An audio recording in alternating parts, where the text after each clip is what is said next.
Talvez esse ano você orou muito e mesmo assim não foi atendido. E o motivo de você não ter sido atendido ou atendida é que você orou errado.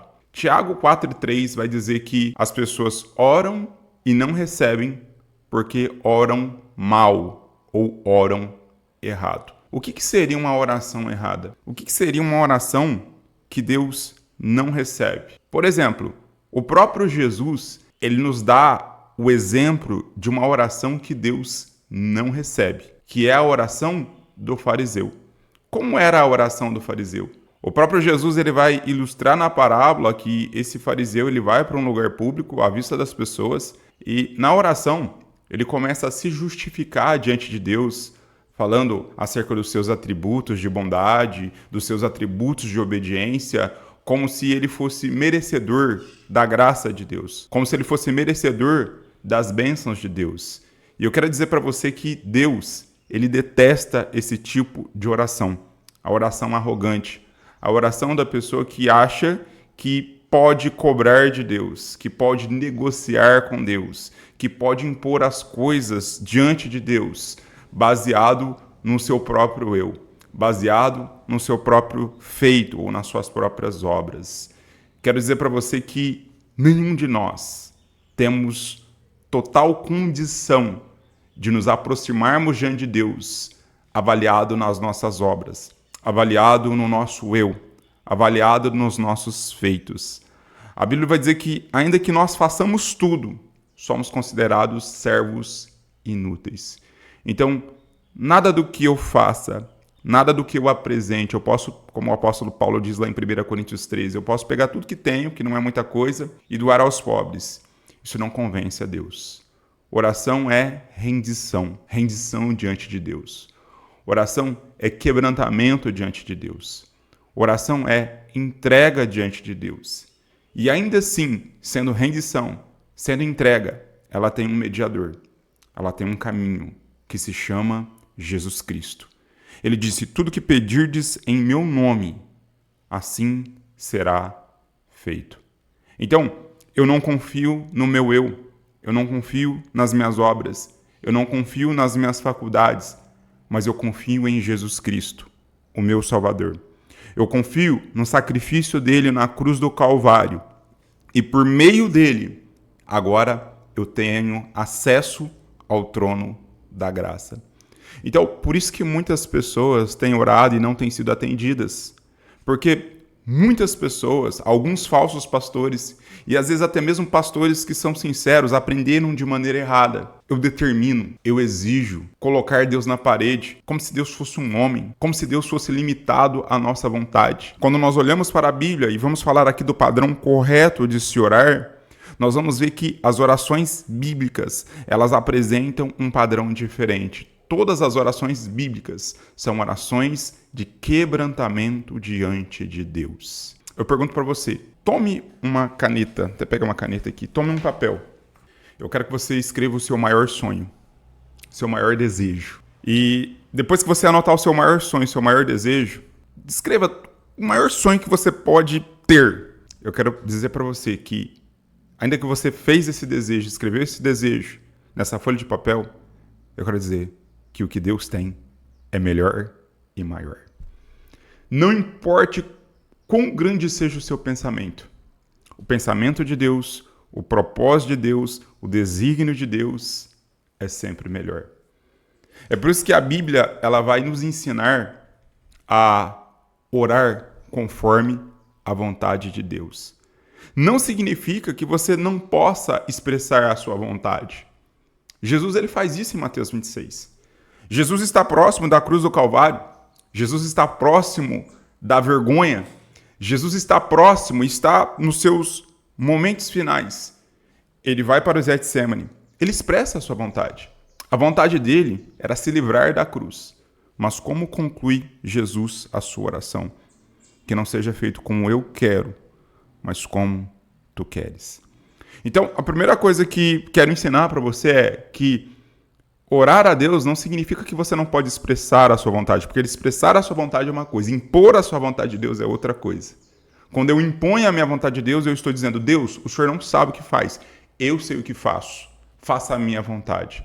E Jesus em Mateus 6 ele ensina: e seja feita a tua vontade, assim na terra como no céu. Então, a vontade de Deus, a oração sincera, a oração verdadeira, ela não é orgulhosa, ela não é presunçosa. A oração verdadeira, ela expressa sim a sua vontade, mas ao tempo que ela expressa a sua vontade, ela submete a sua vontade à vontade de Deus. Então você pode orar e dizer: Deus, eu quero muito trabalhar nessa empresa. No meu pensamento, na minha cabeça, trabalhar nessa empresa vai ser melhor para mim, vai ser melhor para minha família, mas eu submeto a minha oração à sua vontade. Seja feita a sua vontade. Se isso vai me fazer desviar lá na frente, se isso vai me fazer pecar, se isso vai me lançar num buraco de perdição, num lamaçal de pecado, de perdição, então fecha essa porta. Mas se é do desejo do Senhor, abra a porta, faça a tua vontade. Então a oração bíblica, ela expressa sim desejos e vontades, mas ela se submete à vontade de Deus. Porque Deus é sábio, Deus é eterno, Deus é soberano. Ele sabe o que é melhor para nós. E Jesus ele usa um exemplo interessante. Um filho vos pedir pão, vocês vão dar para ele uma pedra? Se um filho vos pedir um peixe, vocês vão dar para eles uma serpente? Jesus fala: de maneira alguma. Vocês, sendo pais terrenos, humanos e limitados, sabem o que é bom para os vossos filhos. E assim é Deus. Deus, na sua infinita sabedoria, ele sabe o que é melhor para nós. Eu tenho um filho de 11 anos, vai fazer 12 anos. Se ele chegar para mim e dizer: olha, pai, eu quero dirigir um carro, é óbvio que eu não vou conceder esse desejo dele. Porque não é o tempo, não é o momento, não é a hora certa, ele não é habilitado, ele não tem idade para isso. Então há um tempo, há um processo que ele vai ter que viver, ele vai ter que completar a idade, ele vai ter que tirar a habilitação. Aí sim ele vai estar preparado e pronto. Então Deus nos enxerga da mesma maneira, da mesma forma. Há coisas que nós pedimos para Deus que não é que Deus não queira nos conceder ou nos dar, não é que aquilo não seja justo diante dele. É porque talvez não é o tempo.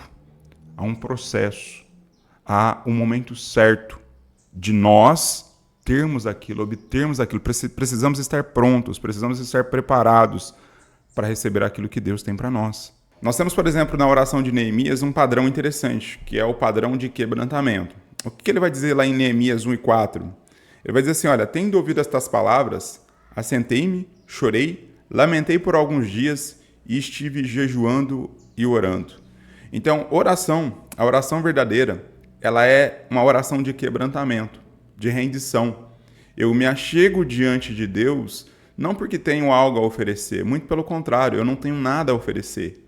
A única coisa que eu posso oferecer é a minha sinceridade, é o meu quebrantamento, é a minha fé diante dele. Há pessoas que pensam que podem negociar com Deus, que podem oferecer alguma coisa para Deus em troca das suas bênçãos, em troca da sua benignidade. Bondade e benignidade são atributos de Deus. Se eu tenho alguma coisa é porque Deus ele já manifestou a sua bondade, a sua benignidade sobre a minha vida. Então tudo que tenho pertence ao Senhor. Davi vai dizer em 1 Crônicas, capítulo 29, a partir do versículo 10, ele vai dizer: olha, honras e glórias vêm de ti. Vêm da tua mão e da tua mão tu damos. Então tudo que nós já temos pertence a Deus. Quem sou eu? Quem é você?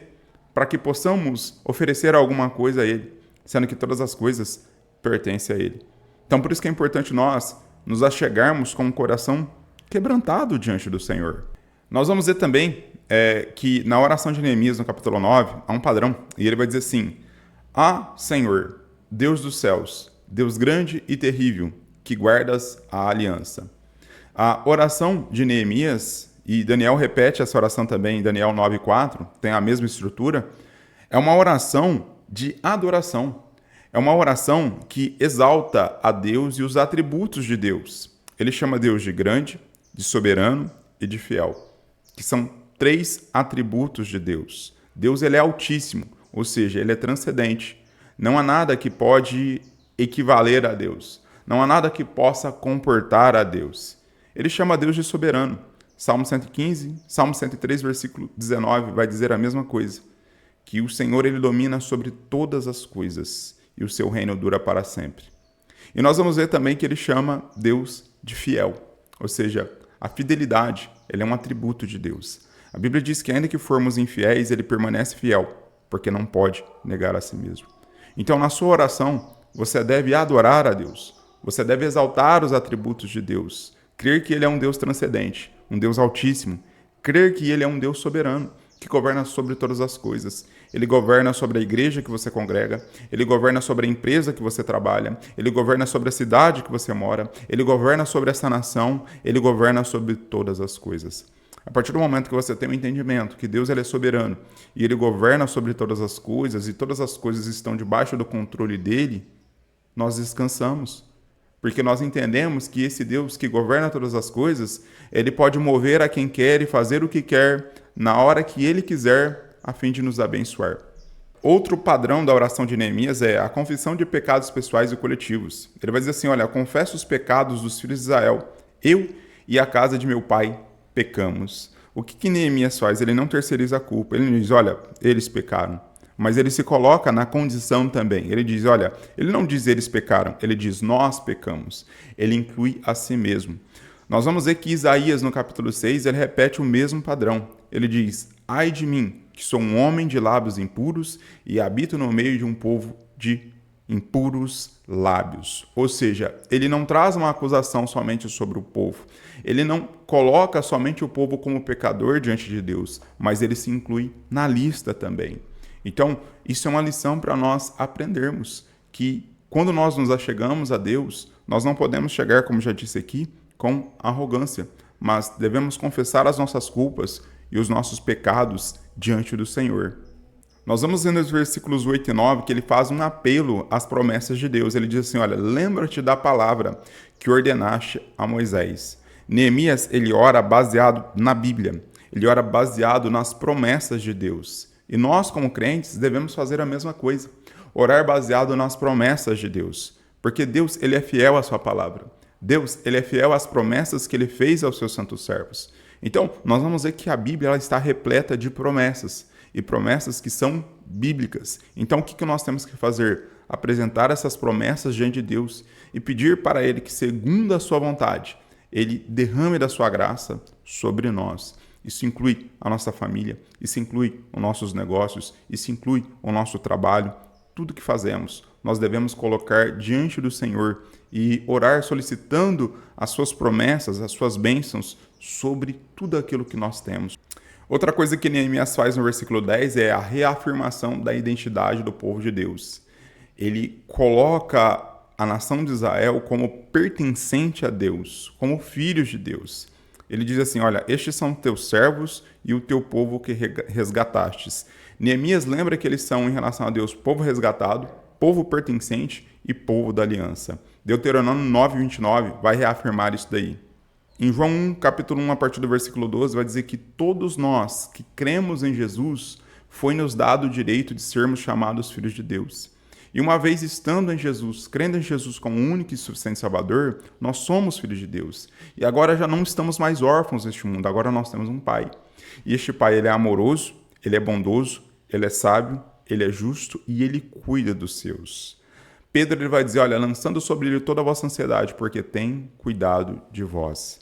Então nós já não estamos mais desamparados nesse mundo. Agora nós temos um Pai, agora nós pertencemos a uma família. E esse Deus, ele é um Deus amoroso, bondoso e ele diz, não te deixarei, nem te desampararei. Então confia nas promessas do Senhor, porque esse Deus é um Deus que jamais irá te desamparar. A palavra de Deus diz, ainda que a mãe venha se esquecer do filho que ainda amamenta, eu, todavia, não me esquecerei de vós. Então, esse Deus é um Deus que cuida e que guarda dos seus. A nossa oração, ela não pode ser baseada na nossa vontade, ela tem que ser baseada na vontade de Deus. A nossa oração, ela tem que ter quebrantamento. A nossa oração, ela tem que ter adoração à soberania de Deus. A nossa oração, ela tem que ter confissão profunda dos nossos pecados e do pecado das pessoas que estão ao nosso redor. A nossa oração, ela tem que ser baseada e fundamentada na palavra de Deus e nas promessas de Deus. A nossa oração, ela tem que clamar pela paternidade do Senhor. E a nossa oração, ela tem que ser humilde e alinhada à vontade de Deus.